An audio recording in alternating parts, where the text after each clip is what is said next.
मेरा नाम किरण है। मैं 38 साल की हूँ, शादीशुदा हूँ और मध्य प्रदेश के एक छोटे से शहर में रहती हूँ। मेरे परिवार में मेरे पति, जो 47 साल के हैं, मेरा 14 साल का बेटा और 17 साल की बेटी है। मेरे पति एक नौकरीपेशा इंसान हैं, लेकिन पिछले 8 साल से उन्हें दमा है। इस वजह से जरा सा भी शारीरिक काम करने पर उनकी सांसें उखड़ने लगती हैं। मैं, जैसा कि लोग कहते हैं, अभी भी काफी आकर्षक दिखती हूँ। मेरे दोस्त और रिश्तेदार अक्सर मेरी तुलना जया प्रदा से करते हैं और मैं इस तारीफ पर थोड़ा इतराती भी हूँ। बात उस दिन की है जब मैं अपने मायके, अपने चाचा की बेटी की शादी में बच्चों के साथ गई थी। मायका मेरा हमेशा से प्यारा रहा है। शादी की तैयारियों में घर में खूब चहल पहल थी। मेहमानों की भीड़ थी और घर में हर कोना गुलजार था। शादी से एक दिन पहले मुझे नहाने के लिए बाथरूम की जरूरत थी, लेकिन नीचे के सारे बाथरूम भरे हुए थे। मजबूरन मुझे छत पर बने बाथरूम में जाना पड़ा। वहां पहुंचकर मैंने देखा कि बाथरूम का दरवाजा अंदर से बंद है। मैंने पूछा, कौन है अंदर? जवाब आया, दीदी, मैं हूँ सूरज। बस 2 मिनट। सूरज मेरा चचेरा भाई है, मेरे चाचा का बेटा, 28 साल का जवान लड़का जो नौकरी करता है। कुछ देर बाद सूरज ने दरवाजा खोला। वो तौलिया लपेटे हुए था और उसके कपड़े उसके हाथ में थे। जैसे ही वो बाहर निकला, उसका पैर फिसला और वो धड़ाम से गिर पड़ा। गिरते ही उसका तौलिया ऊपर उठ गया। मैंने एक पल के लिए कुछ ऐसा देख लिया जो मेरे दिमाग में अटक गया। मैं जल्दी से नहाने के लिए बाथरूम में घुस गई, लेकिन मेरा मन उथल पुथल में था। नहाकर बाहर आई तो मैंने सूरज को नीचे देखा। वो बिल्कुल सामान्य व्यवहार कर रहा था, जैसे कुछ हुआ ही ना हो। लेकिन मेरे मन में कुछ बदल चुका था। मैं बार बार सूरज के पास जाने की कोशिश करने लगी। उसका ध्यान अपनी ओर खींचने के लिए मैं उसके आसपास रहती, उसे छूने का बहाना ढूंढती। लेकिन सूरज को शायद कुछ समझ ही नहीं आया।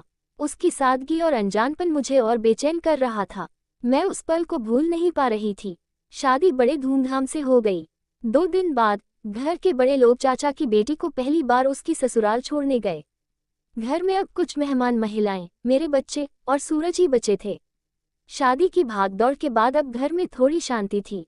शाम के 8 बज रहे थे। सबने खाना खा लिया था।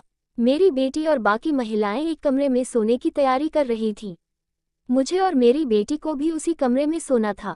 मेरा बेटा दूसरे कमरे में पलंग पर लेटा टीवी देख रहा था। वो वहीं सोता है। सूरज खाना खाकर बाहर घूमने चला गया था। मैं अपने बेटे के पास गई और उसके बिस्तर पर आधा लेटकर टीवी देखने लगी। रात के 9 बजे सूरज वापस आया। मुझे देखकर वो मुस्कुराया और बोला, क्या देख रही हो दीदी? मैंने कहा, कहानी घर घर की, आ तू भी देख ले। वो बोला, बस अभी आता हूँ दीदी, और अपने कमरे में कपड़े बदलने चला गया।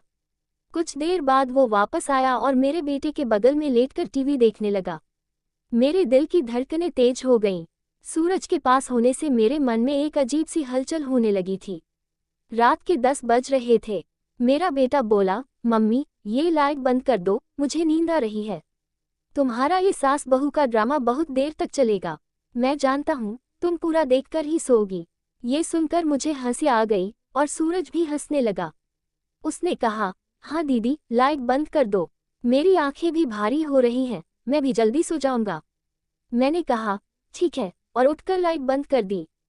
फिर उसी बिस्तर पर अपने बेटे के पास लेटकर टीवी देखने लगी। अब दीवार की तरफ सूरज था, फिर मेरा बेटा और फिर मैं। कुछ देर बाद मेरा बेटा सो गया। थोड़ी देर बाद सूरज की आंखें भी बंद हो गईं। मैंने जानबूझकर उसे उसके कमरे में जाने के लिए नहीं जगाया। टीवी की आवाज को मैंने बिल्कुल धीमा कर दिया। कुछ देर और इंतजार करने के बाद मैं चुपके से उठी और बगल वाले कमरे में जाकर देखा। मेरी बेटी और बाकी मेहमान गहरी नींद में थे। मैं वापस आई, नाइट बल्ब जलाया, टीवी बंद किया और अपने बेटे के पास लेट गई। करीब आधे घंटे तक इंतजार करने के बाद मैंने फिर से स्थिति का जायजा लिया। सब गहरी नींद में थे। सूरज भी सो रहा था। मेरे मन में एक तूफान सा उठ रहा था।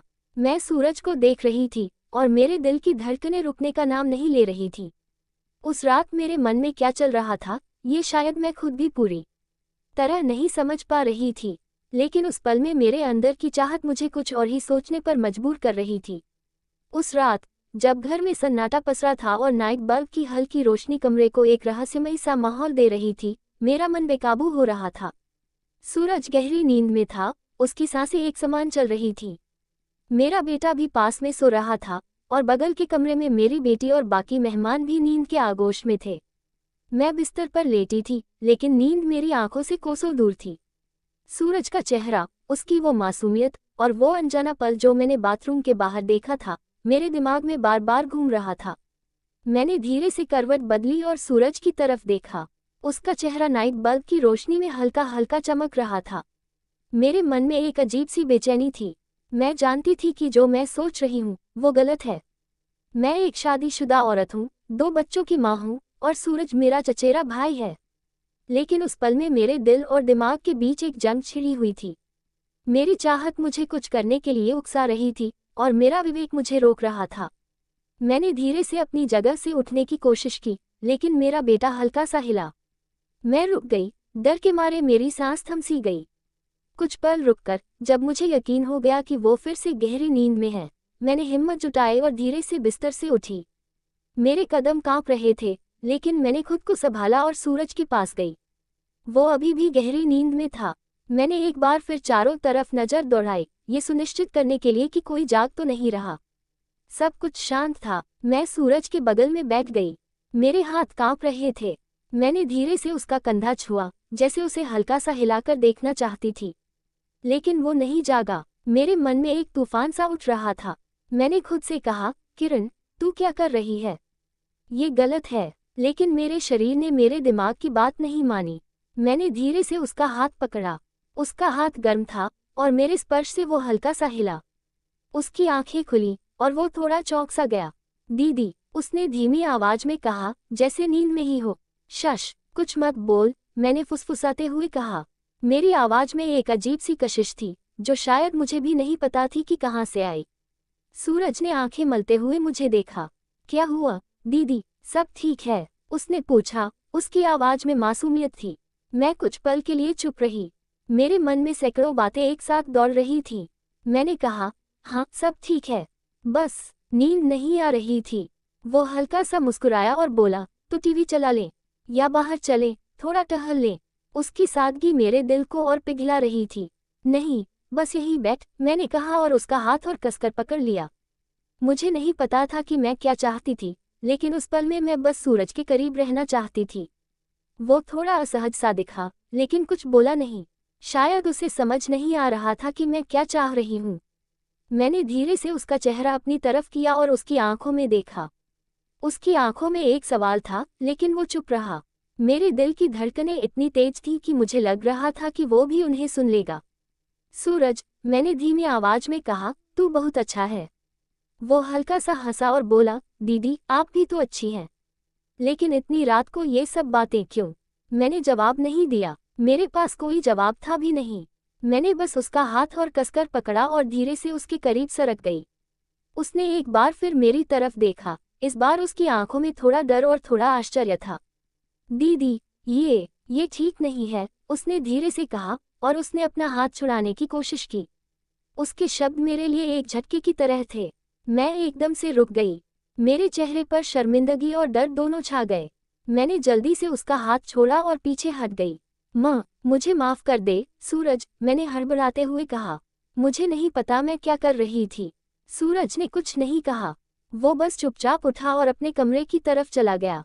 मैं वहीं बिस्तर पर बैठी रही। मेरे आंसू रुकने का नाम नहीं ले रहे थे। मैंने खुद को कोसना शुरू कर दिया। किरण, तूने ये क्या कर दिया? तूने सब कुछ दांव पर लगा दिया। उस रात मैं सो नहीं पाई। सुबह होने तक मैं अपने विचारों में उलझी रही। सूरज ने अगले दिन मुझसे सामान्य बात की, जैसे कुछ हुआ ही न हो। लेकिन मेरे मन में एक भारीपन था। मैं जानती थी कि मैंने एक गलती कर दी थी और अब मुझे उसका बोझ हमेशा ढोना पड़ेगा।